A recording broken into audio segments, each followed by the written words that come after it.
Apostasía y manifestación del hombre de pecado. Un error garrafal de interpretación de texto. Vamos a poner en perspectiva un pasaje bíblico. Hay un texto que causa mucha controversia hoy día. Debido a que la gente no tiene en cuenta la distribución de la frase, saca una conclusión errónea que tendrá una repercusión eterna importante en la vida de muchos. Veamos el texto, dice así: Pero con respecto a la venida de nuestro Señor Jesucristo y nuestra reunión con Él, os rogamos, hermanos, que no os dejéis mover fácilmente de vuestro modo de pensar, ni os conturbéis, ni por espíritu, ni por palabra, ni por carta, como si fuera nuestra, en el sentido de que el día del Señor está cerca. Nadie os engañe de ninguna manera, porque no vendrá sin que antes venga la apostasía y se manifieste el hombre de pecado, el hijo de perdición. Eso está en 2 Tesalonicenses 2, del 1 al 3. El error se da por no tener en cuenta la distribución de los temas en la frase. Como sabemos, los de Tesalónica pensaban que el arrebatamiento de la iglesia había ocurrido y estaban asustados creyendo que habían sido dejados para sufrir el día del Señor. Pablo explica entonces ambos eventos. Empieza por la venida de nuestro Señor Jesucristo, es decir, lo que se conoce hoy día como la segunda venida. Luego menciona nuestra reunión con Él, es decir, el arrebatamiento de la iglesia para encontrarse o reunirse con Él en el aire. Después de esto, Pablo pasa a decir que no crean cualquier cosa que oigan y centra lo que dice a seguir en el día del Señor, del cual da detalles. Todos los que estudiamos escatología sabemos que no hay señales para el arrebatamiento, pero sí los hay para la segunda venida, o día del Señor, o día de Cristo. Por lo tanto, en este texto Pablo introduce las dos situaciones y luego se centra en el día del Señor, conocida en estos tiempos como segunda venida de Cristo. Al hablar de ese día, dice que no vendrá el día del Señor sin que antes venga la apostasía y se manifieste el hombre del pecado, también conocido como inicuo, hijo de perdición, anticristo, etc. Es decir, claramente está dando dos hechos que ocurrirán antes que venga el Señor en la segunda venida. Vamos a ver el significado de algunas palabras. Si miramos en detalle algunas palabras, entenderemos mejor la distinción que hace Pablo entre los dos asuntos. El tramo de texto que dice con respecto a la venida de nuestro Señor Jesucristo. Aquí venida se expresa como presencia, que es la palabra 3952 de Strong. Está hablando claramente de lo profetizado en Mateo 24 del 29 al 30, Mateo 25, 31 a 46, Zacarías 14, Joel 2 y Apocalipsis 19, por ejemplo. En este caso, el Señor Jesús viene a la tierra físicamente, rodeado de sus ejércitos compuestos por ángeles y por la iglesia. En ese momento, todo ser humano lo verá. Luego dice el texto, nuestra reunión con Él. En este caso, la palabra utilizada es episunagogé, que es la 1997 de Strong, y me perdonaréis si no pronuncio bien el griego, ¿vale? Y significa reunirse o congregarse. Eso nos recuerda cuando Pablo dice en 1 Tesalonicenses que seremos reunidos con el Señor en el aire, diciendo, seremos arrebatados para recibir al Señor en el aire. Ahora veamos el día del Señor. En este caso, el texto usa la palabra gemera, 2250 de Strong, que se refiere literalmente a un tiempo y espacio de 24 horas. Así es como se describe el día del Señor en los pasajes que aluden a lo que conocemos como la segunda venida. Luego el texto dice, nadie os engañe. Hablando de engaño, en cuanto a este asunto, Pablo usa la palabra exapatao, que es la 1818 de Strong, que quiere decir seducir completamente. Más adelante dice así, se manifieste el hombre de pecado. La palabra utilizada para manifestarse es apocalupto, la 601 de Strong, que es la misma que da nombre al último libro de la Biblia. Significa quitar la cubierta, revelar, descubrir, manifestar. Es decir, habla de algo que existe, está ahí, pero que no se veía. Reuniendo todo ello, podemos ver claramente que nuestra reunión con el Señor y el día del Señor son dos cosas totalmente distintas.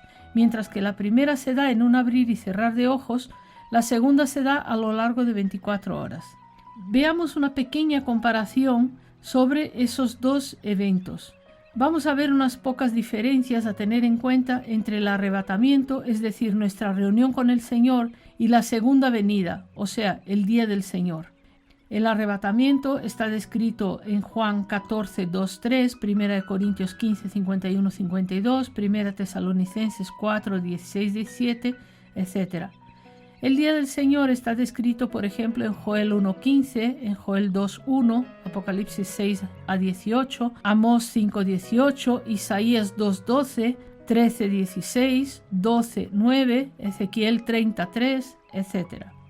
En el arrebatamiento no se dan señales previas, mientras que en el día del Señor tiene muchas señales previas.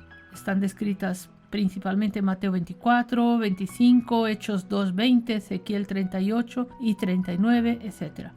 El arrebatamiento ocurre en un abrir y cerrar de ojos, como explica Pablo en 1 Corintios 15, 51, 52, mientras que el día del Señor ocurre a lo largo de 24 horas. Observad los textos que os di antes. Luego el arrebatamiento ocurre antes que sea manifestado el inicuo y ocurra la apostasía, como dice en 1 Tesalonicenses 2, 1 a 3. Mientras que el día del Señor ocurre después que se manifieste el inicuo y haya una gran apostasía. En el arrebatamiento, la iglesia es llevada a encontrarse con el Señor en el aire, 1 Tesalonicenses 4, 16, 17, mientras que el día del Señor está descrito como que el Señor Jesús pisa la tierra y viene acompañado de ángeles y de la iglesia, Mateo 24 o Zacarías 14, por ejemplo. En el arrebatamiento, el Espíritu y la Iglesia están esperando ese encuentro con expectación, mientras que el día del Señor, o sea, el día de la segunda venida, vendrá como ladrón en la noche, porque no habrá fe en la tierra, nadie lo estará esperando. Por ejemplo, 1 Tesalonicenses 5:2, 2 de Pedro 3:10. Luego el arrebatamiento es un evento privado entre el novio y la novia, 1 Corintios 15, 51, 52 y 1 Tesalonicenses 4, 16, 17. Mientras que el día del Señor o la segunda venida, el Señor se muestra a toda la humanidad. Apocalipsis 1.7, Zacarías 14, Joel 2. En el arrebatamiento, la iglesia lo anhela y está atenta a la voz del novio. Los que ansían por ese momento recibirán una corona por ello, como dice Pablo en 1 Timoteo 4.8. Mientras que en la segunda venida nadie lo esperará ni lo deseará, como explica Lucas en el capítulo 18, versículo 8. Luego en el arrebatamiento dice Pablo que nos alentemos con esta esperanza. 1 Tesalonicenses 4:18.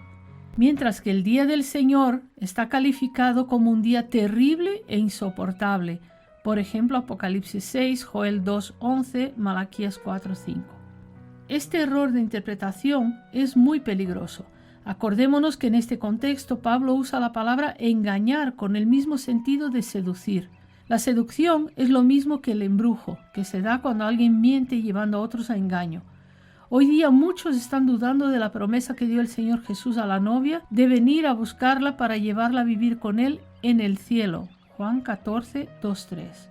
Muchos, leyendo este pasaje del que estamos tratando, lo interpretan mal y piensan por lo tanto que la iglesia pasará por la gran tribulación hasta que llegue el día del Señor. Eso conduce a apostasía, porque dice la palabra que para ser salvos debemos creer en Jesús. Jesús al morir dijo que la obra de redención estaba consumada, es decir, que el precio por nuestros pecados estaba totalmente pagado por su sacrificio. La prueba de ello fue que Jesús resucitó, es decir, su sacrificio fue aceptado. El que cree en esto tiene vida eterna, mas el que no cree tiene sobre sí la ira de Dios, como explica el mismo Señor en el libro de Juan 3, 16 a 19. La gran tribulación es un tiempo en donde Dios derramará su ira sobre los que no han creído. Si Dios hiciera pasar a la iglesia por ese tiempo, entonces estaría actuando en contra de su propia ley que establece que los que creen están exentos de la ira. Pablo, entre otros, lo expresa de forma contundente. Dice, ninguna condenación hay para los que están en Cristo Jesús. Romanos 8:1. El haber creído y luego dejar de hacerlo es apostatar. Cuando alguien interpreta mal este texto del que tratamos y pasa a pensar que la iglesia pasará por la gran tribulación, confundiendo arrebatamiento con segunda venida, entonces acaba cayendo en apostasía. Satanás lo habrá seducido y robado la bendita esperanza y la corona prometida a los que aman el arrebatamiento.